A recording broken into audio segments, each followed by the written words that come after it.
আসসালামু আলাইকুম প্রিয় এসএসসি 25 পরীক্ষার্থীরা। তো এই ভিডিওর মাধ্যমে তোমাদের জানাবো যে এসএসসি পরীক্ষার্থীদের পাশের হারটা কেমন হতে পারে, জাস্ট তোমাদের একটা ধারণা আমি দিব।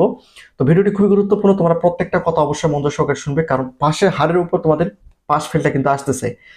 এখন বিষয়টা হচ্ছে যে কোন কোন সাবজেক্টগুলোতে শিক্ষার্থীরা সবচেয়ে বেশি ফেল করে। বিশেষ করে এক নম্বর যে সাবজেক্ট থাকবে সেটা হচ্ছে যে গণিত। গণিত সাবজেক্টে আমরা 2021 সাল থেকে এই অনলাইন প্ল্যাটফর্মে আসছি, আমরা দেখতেছি যত শিক্ষার্থী ফেল করছে সবচেয়ে বেশি ফেল করছে গণিত সাবজেক্টে। এটা তোমরাও জানো গণিত সাবজেক্ট কি সাবজেক্ট, গণিতে কিন্তু শিক্ষার্থীরা ফেল করে। এখন তোমাদের মধ্যে কোনো শিক্ষার্থী যদি ফেল করে এবং সে যদি মনে করে যে আমি পাস হওয়ার সম্ভাবনা ছিল কিন্তু আমার ফেল চলে আসে, সেক্ষেত্রে চাইলে তোমরা বোর্ডে আবেদন করতে পারবে। এবং দ্বিতীয় নম্বর যে সাবজেক্টে শিক্ষার্থী সবচেয়ে বেশি ফেল করে সেটা হচ্ছে ইংরেজি।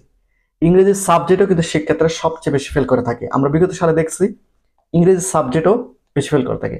এবং 3 নম্বর যে সাবজেক্টটা ফেল করে থাকে সেটা হচ্ছে আইসিটি। আইসিটি সাবজেক্টে কিন্তু অনেক শিক্ষার্থী ফেল করে, তবে আইসিটি ফেলের সংখ্যাটা অন্যান্য সাবজেক্টের তুলনায় অনেকটা কম হয়ে থাকে। এবং 4 নম্বর যে সাবজেক্টের কথা উল্লেখ করবো সেটা হচ্ছে যে পদার্থবিজ্ঞান। আমরা যত বোর্ড সায়েন্স করছি সবচেয়ে বেশি বোর্ড সায়েন্স করছি পদার্থবিজ্ঞান সাবজেক্টে। পদার্থবিজ্ঞান সাবজেক্টে হিউজ পরিমাণ শিক্ষার্থী ফেল করে। এখন তোমরা যদি ভালো পরীক্ষা দিয়ে থাকো সেক্ষেত্রে তোমাদের কোনো টেনশন নেই, পদার্থবিজ্ঞান সাবজেক্ট অনেক শিক্ষার্থী ভালো পরীক্ষা দিয়েছে। তো বিষয়টা হচ্ছে যে পদার্থবিজ্ঞান সাবজেক্টে কিন্তু অনেক শিক্ষার্থী ফেল করে থাকে, এর সঙ্গে পাশাপাশি রসায়নও কিন্তু অনেকে ফেল করে।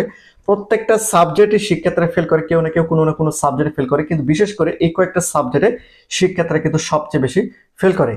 তো মোট কথা হচ্ছে যে যদি তোমাদের মনে হয় যে এই সাবজেক্টগুলো ফেল করার কথা ছিল তারপর ফেল চলে আসে, সেক্ষেত্রে তোমরা বোর্ডে আবেদন করবে। এমন হতে পারে যে বোর্ড থেকে তোমাদের খাতাগুলো পুনরায় রিসার্চ করে বা পুনরায় যাচাই বাছাই করে তোমাদেরকে পাসও করে দিতে পারে, বা পাসও তোমরা হতে পারো যদি শিক্ষা বোর্ড এই নির্দেশনাগুলো মেনে যদি তোমাদের খাতাগুলো দেখে। তো এখন বিষয়টা হচ্ছে যে পরীক্ষার পাশের হারটা কেমন হবে। অর্থাৎ 24 সালে যারা এসএসসি পরীক্ষা দিয়েছিল তাদের যে পাশের হার, তখন ওই পাশের হারটা আর তোমরা যারা 25 সালে এসএসসি পরীক্ষা দিয়েছো তোমাদের পাশের হারের মধ্যে কিন্তু পার্থক্য থাকবে।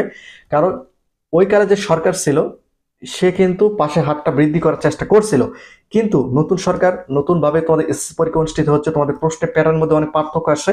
এই জন্য এবার পাশের হারটা কম হওয়ার সম্ভাবনা রয়েছে।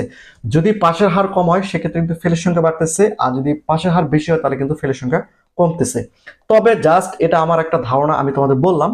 তবে এখনো এই বিষয়গুলো কিন্তু 100% কারেক্টলি বলা যায় না, তবে এখানে আমি 30% তোমাদের একটা ধারণা দিয়ে রাখলাম যে পাশের হারটা একটু কম হওয়ার সম্ভাবনা রয়েছে, তবে 80% উপর যাওয়ার সম্ভাবনা থাকতে পারে।